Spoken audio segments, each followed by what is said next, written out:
Hello, darlings. What's going on, girls and guys? Once again, it is your host, Arachnid Soul, coming to you today with some extremely light lifting. You know, growing up, I always watched Rhonda Shear on USA's Up All Night. I always watched Elvira. Regionally, I always watched a guy named Count Cool Rider. And they used to come on before and after movies, talk a little bit, talk during the commercial breaks, and then go away. Well, today I'm playing the Stanley Parable, and that's what I'm going to do because the game does commentary for itself. Enjoy. This is the story of a man named Stanley. Stanley worked for a company in a big building where he was employee number 427. Employee number 427's job was simple. He sat at his desk in room 427 and he pushed buttons on a keyboard. Orders came to him through a monitor next to his desk, telling him what buttons to push, how long to push them, and in what order.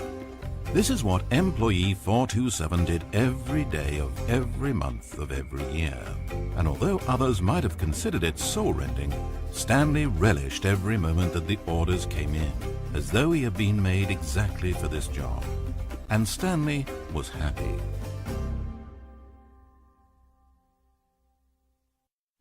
And then one day something very peculiar happened. Something that would forever change Stanley. Something he would never quite forget.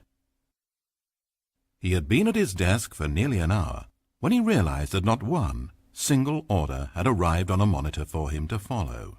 No one had showed up to give him instructions, call a meeting, or even say hi. Never in all his years at the company had this happened, this complete isolation. Something was very clearly wrong. Shocked, frozen solid, Stanley found himself unable to move for the longest time. But as he came to his wits and regained his senses, he got up from his desk and walked out into the hallway.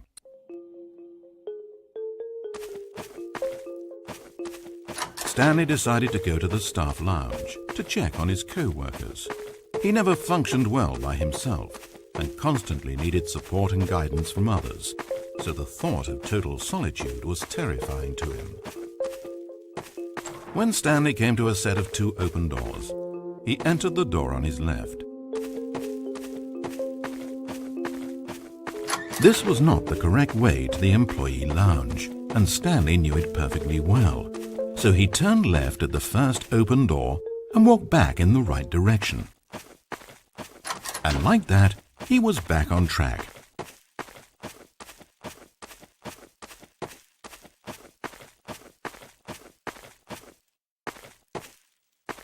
As Stanley entered the lounge, he was horrified to find not a single person here.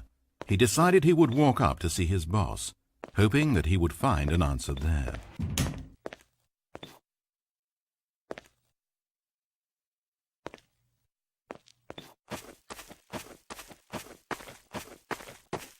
Coming to a staircase, Stanley walked upstairs to his boss's office.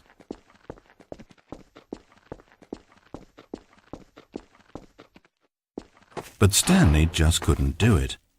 He considered the possibility of facing his boss, of admitting that he had left his post during work hours. He might be fired for that. And in such a competitive economy, was it really worth taking that risk?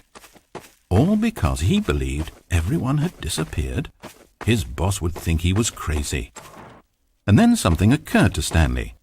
Maybe, he thought to himself, maybe I am crazy. Everyone I know simply vanishing out of the blue, there's almost no other explanation for it. And a nagging fear began to creep up in his mind. Questions that had been there all along. He just hadn't put his finger on them yet. For example, why couldn't he see his feet when he looked down? Why did doors close automatically behind him wherever he went? And for that matter, these rooms were starting to look pretty familiar.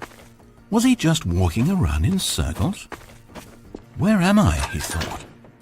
And the more he found himself unable to answer these questions, the more questions continued to arise, until he came to the issue that had been slowly boiling until he could ignore it no longer. Why is there a voice in my head, dictating everything that I'm doing and thinking? Suddenly, Every door slammed shut. "No!" Stanley screamed. "I need to get out of here. I need to know that there's something out there. I need to know it's not just all in my head."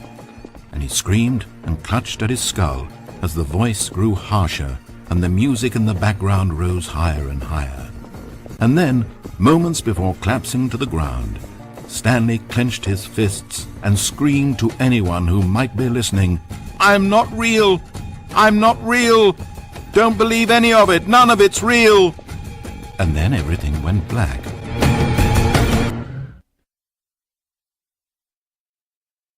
This is the story of a woman named Mariella. Mariella woke up on a day like any other. She got dressed, went to work, clocked in, clocked out, and then she walked home. But her walk on this day was interrupted by the body of a man who had stumbled through town talking and screaming to himself, and then collapsed dead on the sidewalk. Moments after seeing him, she would turn, run to the nearest police station, and call for an ambulance. But for just a few brief seconds, she merely stood there, unable to move. The tragedy was not the death of a single person. It was that she would never know this man's story, never hear in his own words what had happened to him, or what he believed had happened to him. For to know these things would be to exist inside the head of the man himself. So all she could do was observe from a distance and pity him. But Mariella had places to be and people to meet with, very important people, whose impressions of her would affect her career and indeed the rest of her life. She stood there for only a moment, looking down at the body, and then she ran.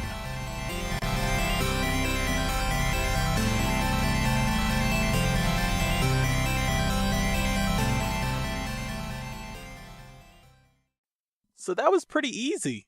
I didn't have to put on vampire makeup like Count Cool Rider.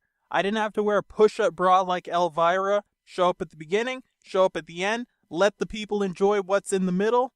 I think we're done.